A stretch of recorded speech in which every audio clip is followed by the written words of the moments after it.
Donc bonjour tout le monde. Je vais faire une session ici interactive. Donc Marie Kondo à la rescousse de vos données. Salut Antoine. Salut. Et l'idée en fait, ça va être, donc je vais partager mon écran. Vous allez pouvoir répondre aux différentes questions du quiz. Il y aura, le mieux c'est d'utiliser votre téléphone portable, je pense. Vous pouvez rentrer sur le jeu. Donc je vais essayer de partager mon écran tout de suite pour vous montrer. Alors, donc, j'ai qu'un écran aujourd'hui. J'essaie de voir comment je peux faire tout l'écran. Partager. C'est bon, vous voyez mon écran? Ouais. Oui, on voit bien. Ok, donc l'idée ici, c'est d'aller rejoindre la session. Vous avez ici un lien à slides.com/chkx0. C'est un 0, pas un O. Je vous laisse une minute pour rejoindre. Comme CHKI0. CHKX0. C'est bon. Et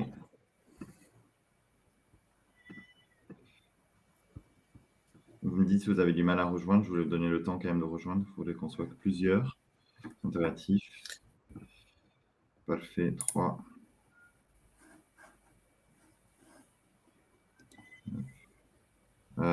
Inception. Les CH qui arrivent. C'est ça. Ouais, désolé, aujourd'hui, j'ai pas de second écran. Donc, je fais aujourd'hui avec ça. Ouais, et n'hésite pas si tu as des questions ou si tu as besoin de retour sur certains éléments. Pas de souci. Allez, on va commencer. On est 6. De toute façon, le lien est présent tout au long, donc vous devez pouvoir commencer. Donc, je vais vous poser des questions. Vous allez voir, vous allez pouvoir répondre et vous allez pouvoir aussi interagir. Donc, ici, c'est une session où vous allez voir pourquoi on parle de Marie Kondo, c'est sur l'organisation des données. Donc, on va commencer. Déjà, une première question, j'aimerais sonder. Comment nomme-t-on l'objet suivant, selon vous? Donc, vous avez un timer, hein, il faut répondre.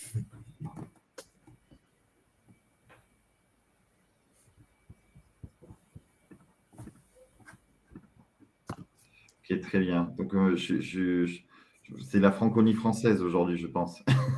Ça serait mon sondage. C'est très bien. Ok, aussi un autre sondage, savoir si vous travaillez pour donc une marque, un annonceur, un fournisseur, une agence ou en tant qu'indépendant. Je crois qu'il y a des étudiants aussi dans la salle, donc c'est peut-être en fonction de vos stages aussi.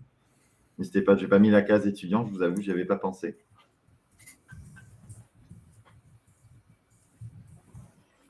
Hop, il manque une personne, ça va arriver. Ok, donc du coup, on va rentrer dans le dur des questions. Hop. Alors, du coup, là, la question, c'est est-ce que vous avez déjà eu un projet où vous devez ranger les données dans une entreprise? Donc, par là, je veux dire, voilà, vous avez votre setup, analytics en général. Est-ce que vous avez eu à ranger les données, exploiter ou tout simplement faire ce genre de projet? Donc, c'est oui ou non la réponse.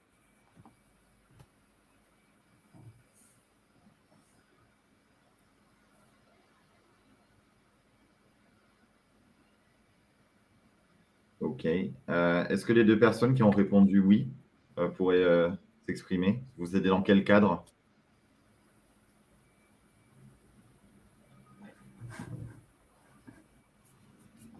Hop, je ne vous entends pas. Alors n'hésitez pas à activer vos micros et vos caméras si vous souhaitez vous exprimer. Normalement, je vous ai tous invités pour pouvoir intervenir.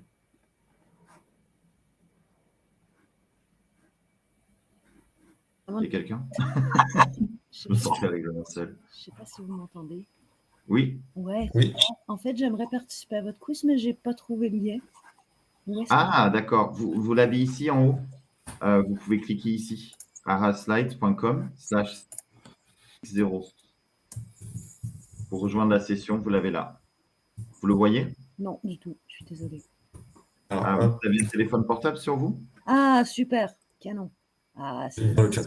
C'est bon? Merci beaucoup. Si, pas de souci. Du coup, est-ce qu'il y a des personnes qui ont la possibilité de parler et qui ont le micro activé et qui peuvent exprimer dans quel contexte ils ont eu à ranger des données pour une entreprise?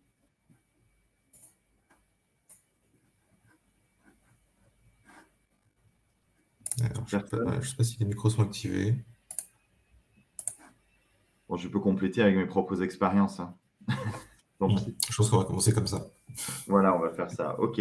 Donc du coup, moi, dans mon cas, je travaille pour un fournisseur. J'ai majoritairement fait ça, et je travaillais en agence avant, donc j'ai eu ce genre de projet et c'est quelque chose, en fait, que je retrouve à faire très souvent parce qu'au-delà de répondre aux différentes problématiques en analytics, analyse à faire, qu'est-ce qu'on veut exploiter au niveau de la donnée, bah, très souvent, un des gros problèmes, c'est, que les données, en fait, sont un peu mal rangées et c'est difficile à faire. Donc il y a beaucoup de ce qu'on appelle data prep, des fois et en fait, à force de préparer de la donnée, c'est un peu chiant. Donc c'est aussi bien de remettre les choses à plat et de ranger.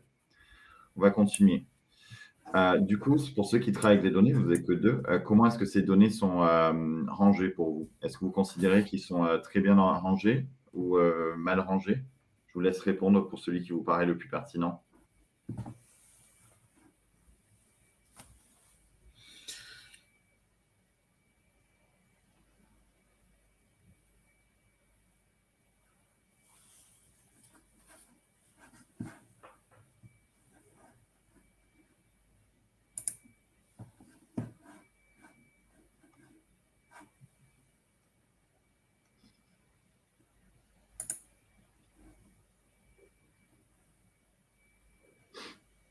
Et du coup, je ne sais pas si je vais retenter, hein, de vous sortir de l'ombre. Ouais. Qui a les données mal enfin, c'est comment vos données sont mal organisées, si vous pouvez compléter? Alors, pour le coup, enfin, moi, je parlais dans le cadre plutôt de certains de mes clients, je travaille dans un cabinet de conseil, mais Ouais, enfin, chez la majorité de nos clients, on se rend compte que il n'y a pas forcément toujours une documentation claire sur dans quelles différentes bases on peut retrouver les données ouais, et comment et quelles sont les liaisons entre les unes et les autres. Et donc, il y a un gros travail d'harmonisation à faire pour justement pouvoir en retirer des insights et les rassembler dans un outil de dashboarding ou de BI. d'accord, oui, donc un peu ce que je disais aussi, tout à l'heure, quoi. Ouais, En fait, c'est c'est ça. ça, il faut harmoniser, mettre au propre et pour toi, c'est une question que de documentation ou c'est vraiment, c'est pas forcément la structure est pas maintenue peut-être? Il y a un peu des deux. Dans certains cas, c'est la documentation et dans d'autres cas, c'est lié aussi à la collecte de données qui n'est pas toujours propre Oui, voilà, et qui, ouais. du coup, dans ce cas-là, nécessite des retraitements. OK, très bien. D'autres témoignages ou pas? Si c'est non, je continue. Merci beaucoup. Donc aussi, quand tu rencontres ce cas, pourquoi les données sont mal organisées? Donc on a commencé à tâter ce terrain-là. Est-ce que c'est parce qu'on est mal équipé ou parce qu'on manque de ressources, il n'y a pas assez de personnes dans l'entreprise? Ou que l'écosystème de mesure est complexe, c'est-à-dire qu'il y a plein d'outils, enfin on n'y comprend rien, quoi? Ou est-ce que c'est la culture d'entreprise qui fait que, voilà, on n'est pas assez porté sur ces éléments-là, on ne les priorise pas, dans la culture d'entreprise? On peut répondre à plusieurs réponses, hein.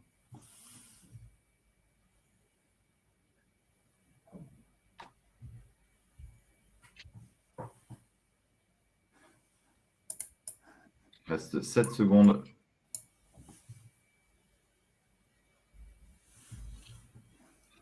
OK. Est-ce qu'il y a une personne qui a dit qu'il y avait l'écosystème complexe? Vous pouvez compléter ou pas en commentaire pour partager avec l'audience?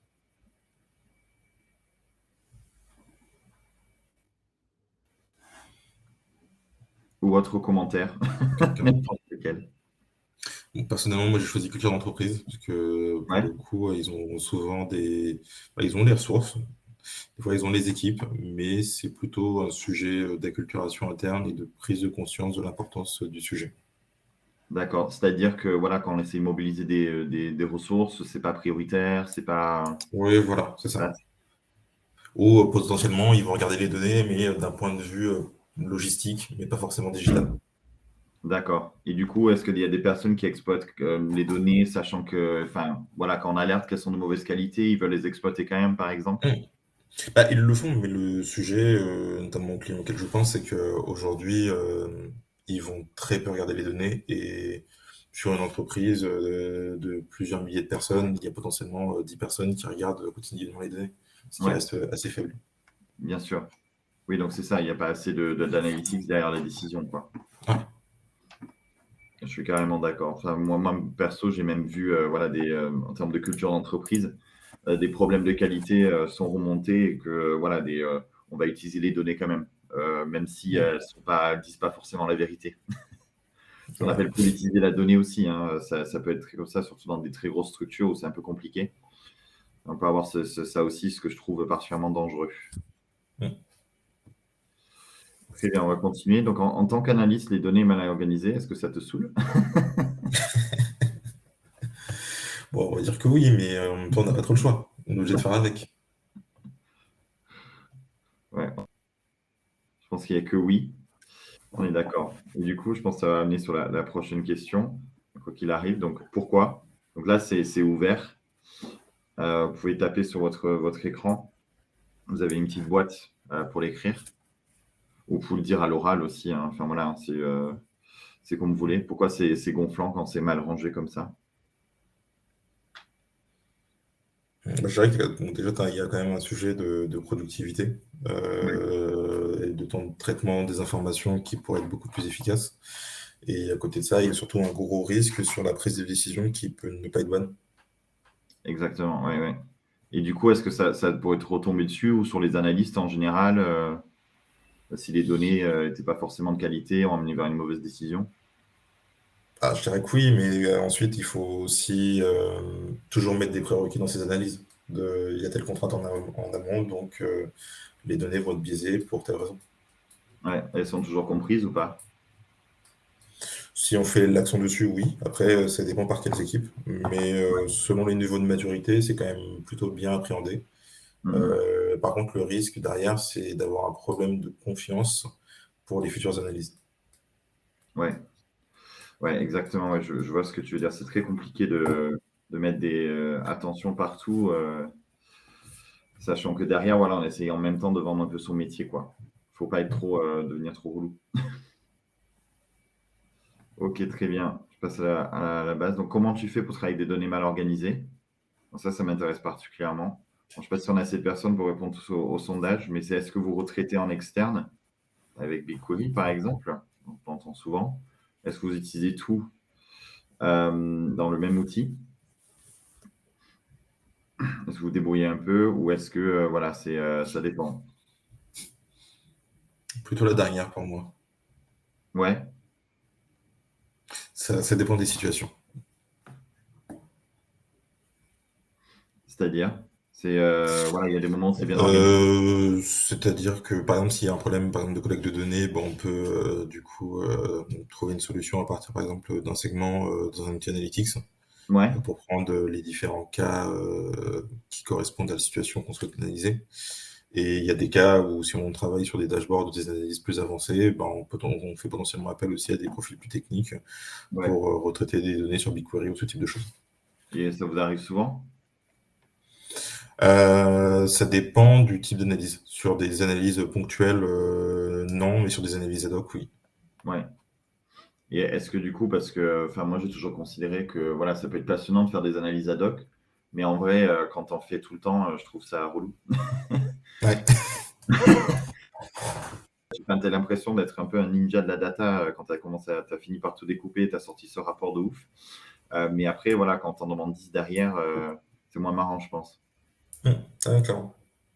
Il y en a d'autres aussi qui retraitent Mm. beaucoup comme ça ou pas? Alors, Antoine, on voit ta caméra. Est-ce que tu as un avis à nous partager ou quelqu'un d'autre? Alors, moi, de mon côté, j'ai pas été fortement exposé à ça. Là, je travaille actuellement surtout sur tout ce qui est A/B test et honnêtement, j'ai pas encore, par exemple, essayé de croiser les données utilisateurs avec les données magasins, ce genre de choses. J'ai eu parfois des croisements de données, par contre, à faire, par exemple, pour pouvoir faire des jointures entre la table d'un outil d'A/B testing server-side qui contenait, en fait, les données étaient comment dire, sur les variantes, les expérimentations sont envoyées dans l'outil d'analytics, mais sous forme d'une chaîne absolument pas intelligible. Donc, j'ai juste fait un bête croisement avec un Google Sheet que j'ai importé Ouais, dans BigQuery, etc. Mais clairement, c'est pas. c'est bien. Je pense que j'ai pas du tout le même type de problématique que vous. Ça reste assez, pour le moment, assez faible comme Mhm. problème.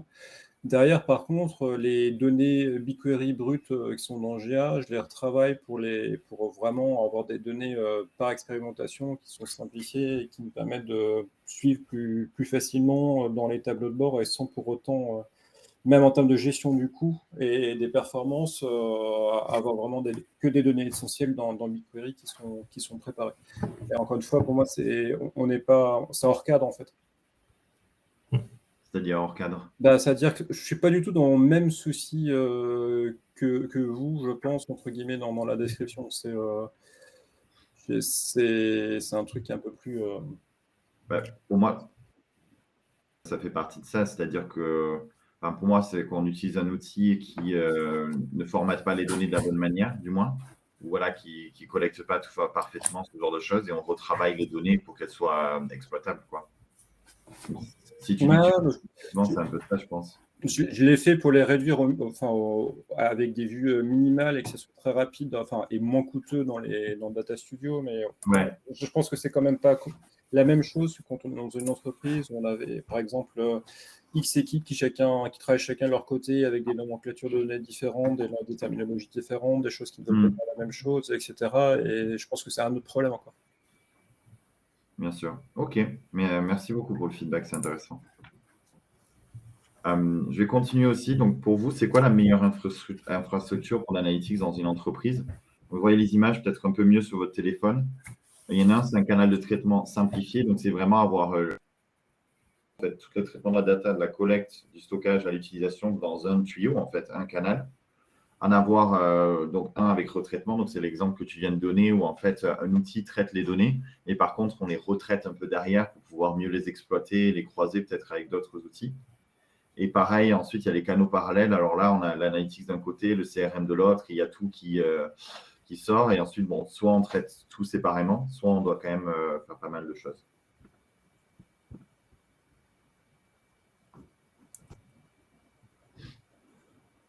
OK.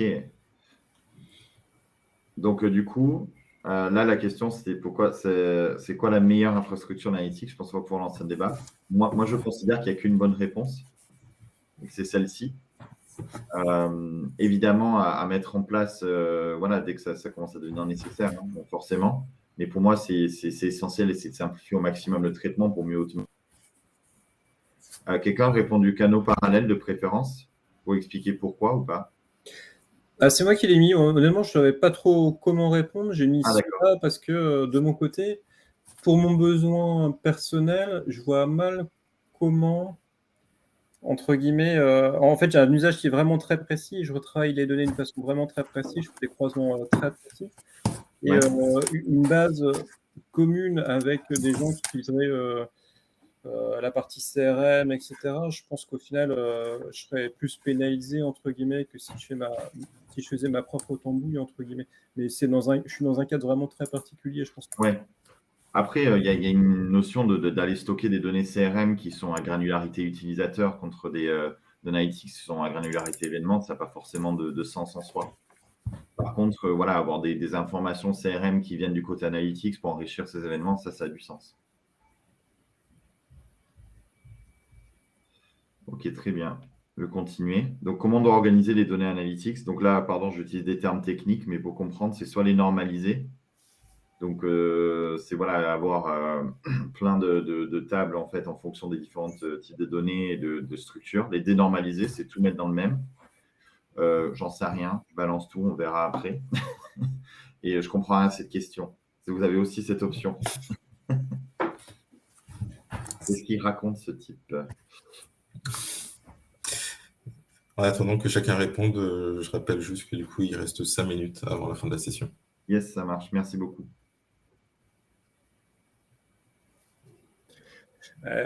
Encore une fois, je pense que j'ai répondu quelque chose qui ne correspond pas à la réponse attendue, mais c'est juste une question de vitesse. Oui, ça y est, j'ai mis. La dénormalisation, quand on veut avoir quelque chose de rapide, notamment dans certains cas, ça permet d'avoir des interfaces réactives, etc. Mais pour moi, c'est pas l'organisation des données analytics au global qui doit forcément être comme ça, en tout cas. C'est quelle réponse que tu as donnée, pardon? Moi, j'ai mis la 2. La 2? Pour moi, en fait, ça, c'est la bonne réponse. D'ailleurs, ça, c'est une erreur. Je t'ai vénère à ce moment-là. Parce que, en fait, je sais pas, on voit les tendances sur les outils, mais on part sur ce qu'on appelle du event-based. Et ça, c'est vraiment parce que voilà, on se rend compte que en fait, tous les outils font un peu d'analytics, c'est-à-dire que mon CRM ou mon outil de mailing, il va collecter des événements autour de ça, des campagnes aussi.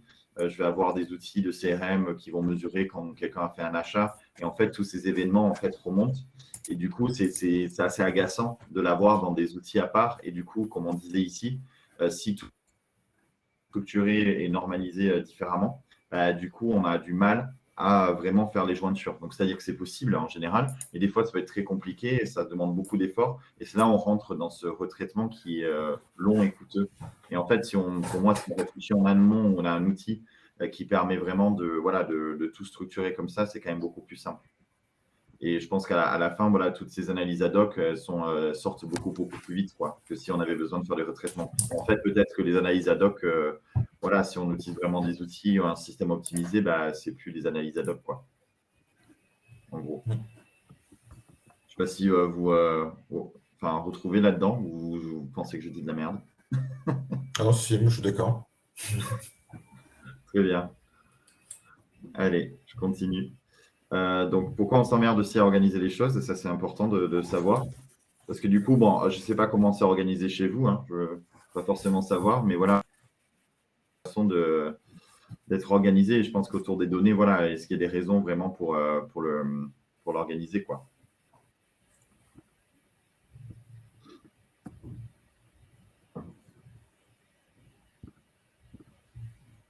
Ah, on peut choisir 2 réponses, mais pas 3. Ah merde, c'est bloqué à 2. Ouais, c'est bloqué à 2. C'est la première fois que j'utilise slide, je vous avoue. Je ne suis pas au fait. Je note ce feedback. Ok, donc on est d'accord que tout le monde, c'est en général pour l'efficacité.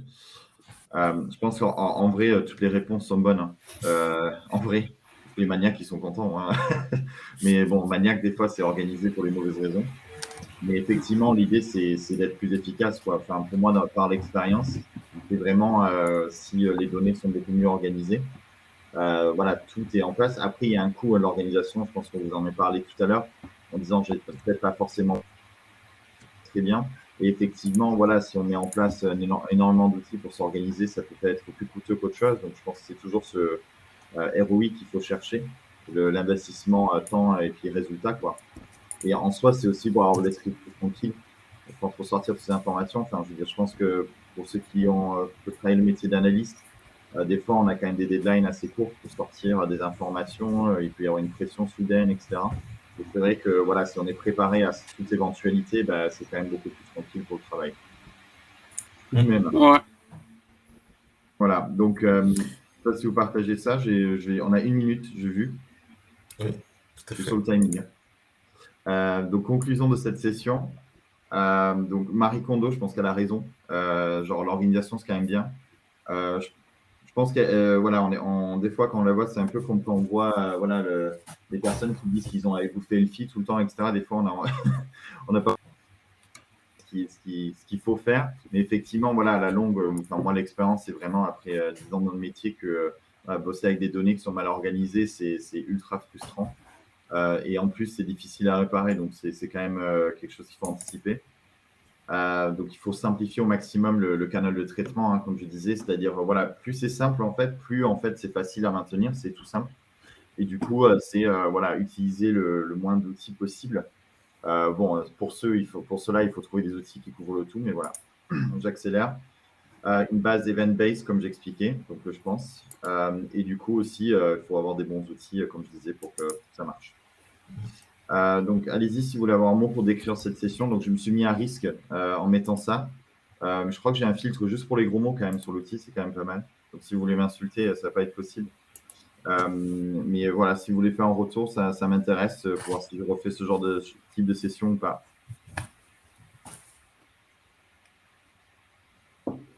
Ouais. Moi, je dirais que ouais, pourquoi pas, c'était bien en tout cas. Ok. Ouais, c'était très interactif et voilà, même si bon voilà, j'ai pas participé, je ne participe qu'à la fin, mais ouais, c'était bien, le format était bien quoi.